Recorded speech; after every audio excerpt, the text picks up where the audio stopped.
Yo, you guys think that because you are driving a manual car, you are real men. Oh yeah. Until you try to reverse in the traffic jam and your left leg is slowly dying. I mean, when I'm driving a manual car, I have full control of my car.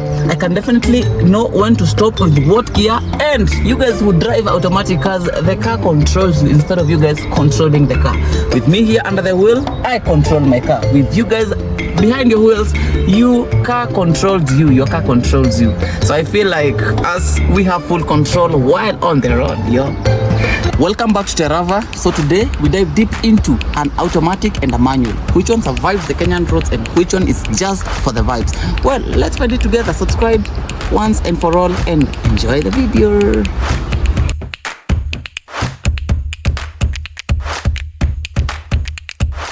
You see this gear lever right over here? This is not just a metal. This is character development. I mean, it teaches you patience when you're the traffic jam, and of course, pale ukua kwa a hilly place, kwa pale Maimayo, you're going to Ushago in Nakuru. It teaches you on how you fight for your life, for you on the hill. Hey, bro. It's character development. Yeah. You need to heal. Because this is not character development. No, it is, of course.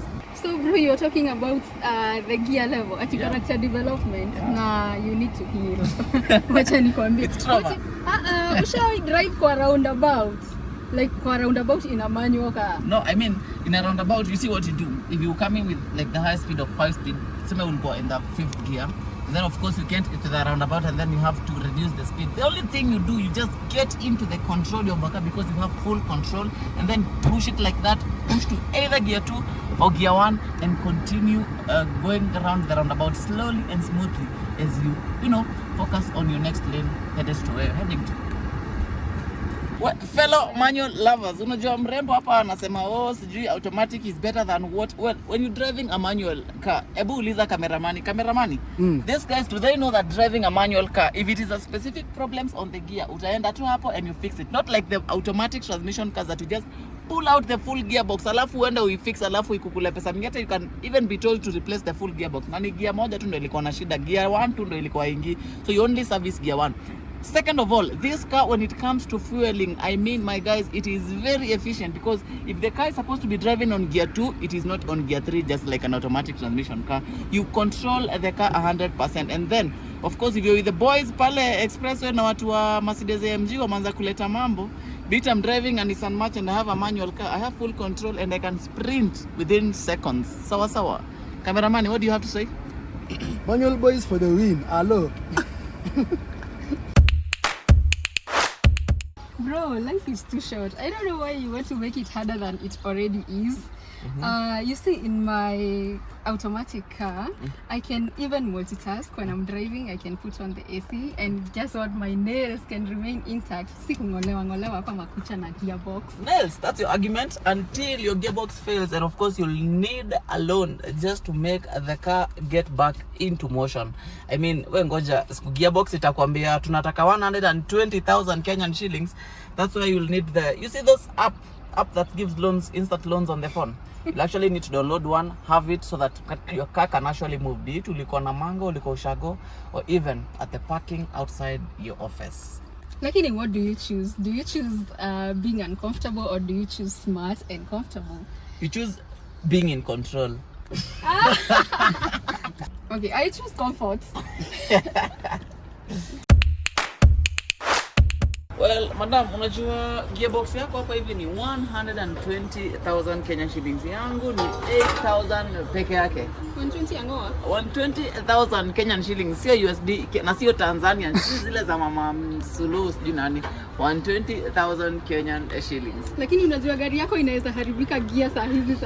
Please subscribe before gear yake ya reverse haifanye. Well, in a manual car, where else have you heard that? You subscribe, tell us what you think. Is it manual or automatic right now?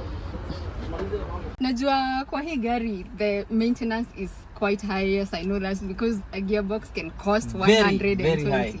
But we still have our advantages. Watu wangu wa auto, convenience in this car is top notch, because is top notch because it's also made for the city. Like it's very easy to maneuver in the city, and also if you are a beginner or a learner, you don't have to keep changing gear, so hakuna stress sijui mara ya clutch, I don't know, stress ya kuchange gear and all of that. Yes. And also it is very convenient in traffic because hakuna stress ya clutch. You see, my automatic car just glides. There is no leg pain, no sweat. It just glides. Until that gearbox says goodbye. Ukiwa pale Ngong Hill ukipanda mlima, alafu your gearbox ikufe. You don't mind, we'll just grind that mlima just like a goat. Yo, and I say, you see, his car, it is not a car to be driven pale Nyamakima, Ushago, nini. You know, hii ni gari ya Kitusuri, Runda, Karen, or even Kideleshwa pale, a car for the city, not a car for the road trips pale nyumbani with the boys, with your cousins. Lakini unaona kwa hii gari yake, unaona ukiitwa date you can't go with such a car. Hii ni gari ya kwenda Nyahururu, Eldoret, sijui Murang'a, sijui wapi. For my city girls, auto, we got you. Guys, the question is to you, auto or manual? Do let us know in the comment section down below. Hii competition na huu mrembo imekuwa sana na sasa sijui tunaelekea wapi. Let's settle this car. So who should choose what? Manual cars are tough, repairable anywhere, and of course very easy to maintain when it comes to fuel efficient. Out of 10. Let me tell you guys, if you're in Nairobi traffic daily and you're new to driving or you're a learner and you want to keep your sanity, please drive an auto. They might say I'm broke, but I'm built very different. And myself, I am smart and comfy. But of course, I don't need Wi-Fi to start my car like the auto.